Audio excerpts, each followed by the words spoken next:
What? Are you gonna say something?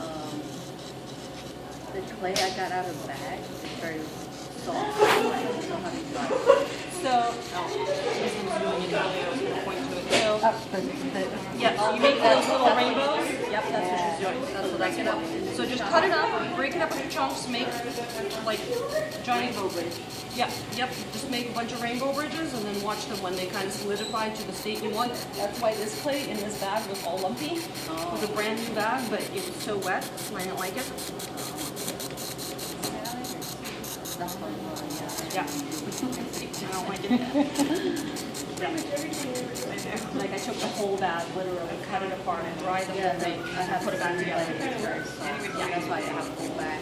Everything I do is flat. Yep. Alright, so this is going to start out the same way as the easy plate. You're going to make a pancake. And your pancake is going to be thicker in the center than it is out towards the rim. I think this is beef. This is my recycled clay because I'm too cheap. Yeah, whole bag. And then you got to deal with lumps and air bubbles. I'm sending for fun. I don't recycle anything else because it's just like, yeah. Alright. So we've made a large pancake. Yes? On the same page? Not the same thing, except this pancake is thicker all throughout here. So this is about half an inch. So this pancake is sort of an even hump right now. Now, what we're going to do, so this is the upside down plate. So what you're looking at is the bottom of the plate. So what you're going to do is you're going to throw the foot for the plate. Instead of trimming it out later, we're going to throw it. So the plate is like laying on its face right now, right? And this is a trim. So it's a very flat plate. Right now it's a very flat plate with no foot, but it will be a less flat plate. So now we're going to open this kind of like you would with the harder plate. I'm going to pull this out. Like I said, the upside down plate works best for kind of a rustic country living look. You'll see why in a second. So again, when you're pulling this out, don't let this thing flop over on itself. Not going to work.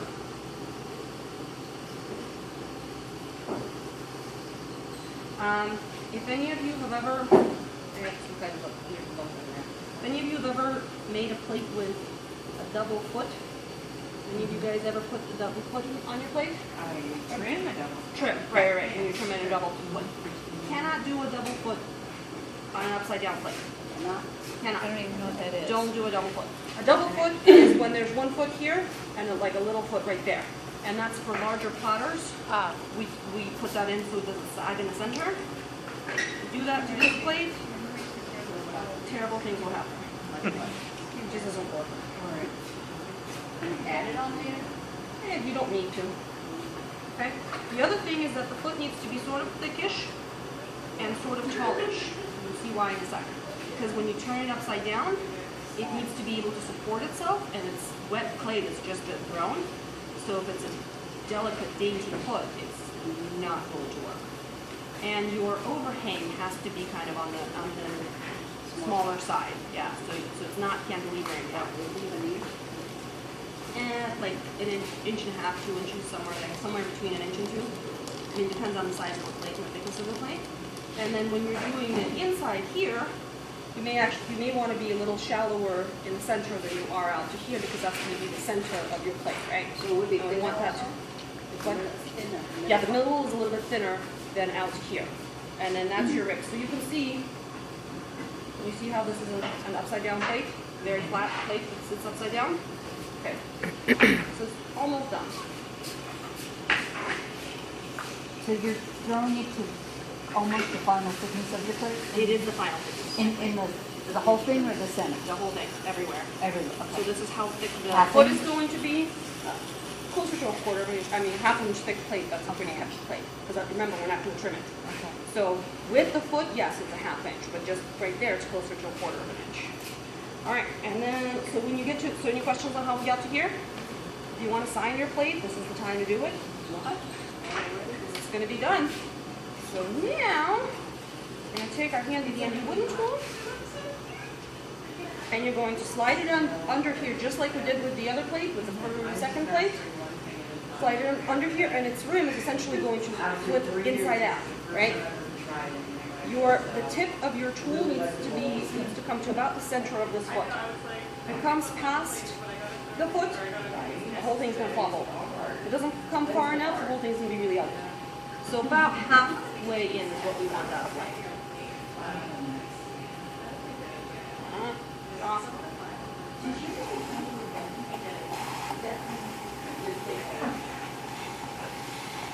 Kind of easy does it on this. We don't want to stress out our plate. Definitely this one, you want your plate to be on the stiffer side and you want to throw it on the drier side. Because otherwise it is not going to like it. Because right now we're turning it inside out, right? Upside down and inside out, and then we're going to turn it back the other way. And it's not going to like doing that if it's really wet. Oh yeah. She tried to make me do the right thing and I just refused. I was like, it's too cute. So when we go to flip it over, it's going to sit on this foot. That's why you want your foot to be a little bit on the taller side, because if it isn't, then it's the rim is going to hit. That's who you knew it was, right? Yep, the floor, if you will. Does that make sense? Let's see. Let's do it on top of that. So just trying to get the rim off. Let's do that. Yeah, far enough.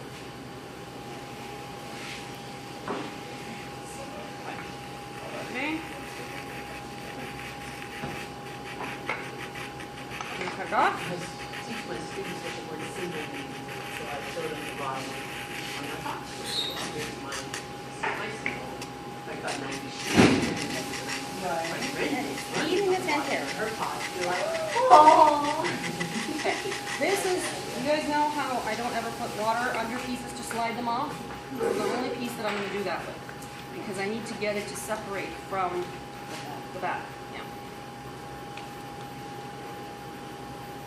I'm going to do the water, slide it in.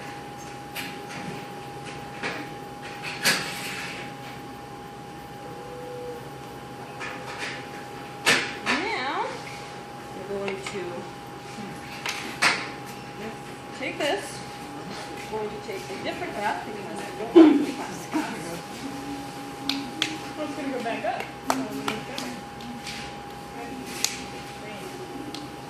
New bath, clean bath.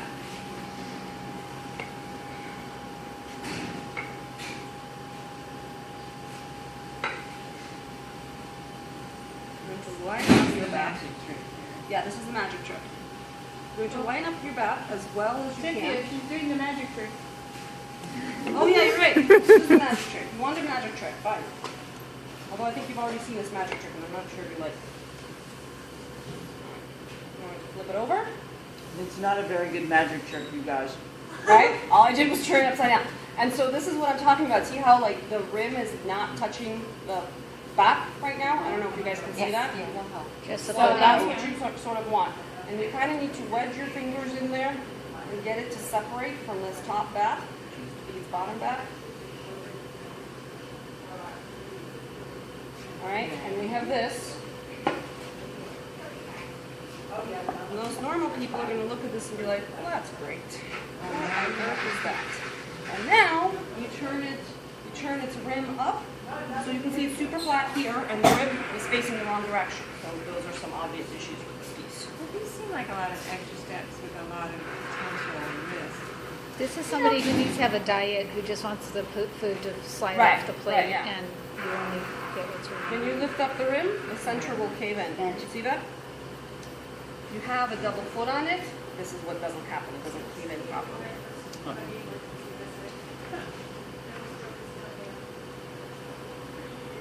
And at this point, you just clean it up and call it a day.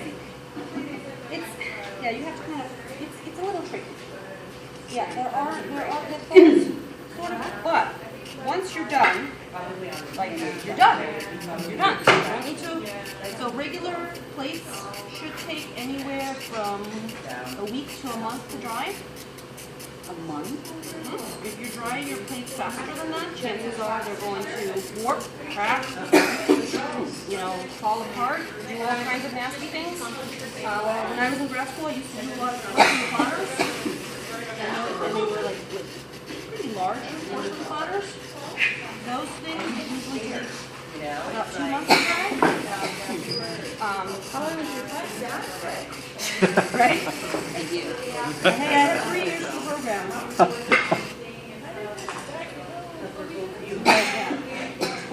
Well, it's grad school, you can do whatever you want, right? So the middle part's touching this back, right? Sometimes it touches a little bit, sometimes it doesn't. That's kind of depends on how you don't know. Yeah. It doesn't really matter if it doesn't.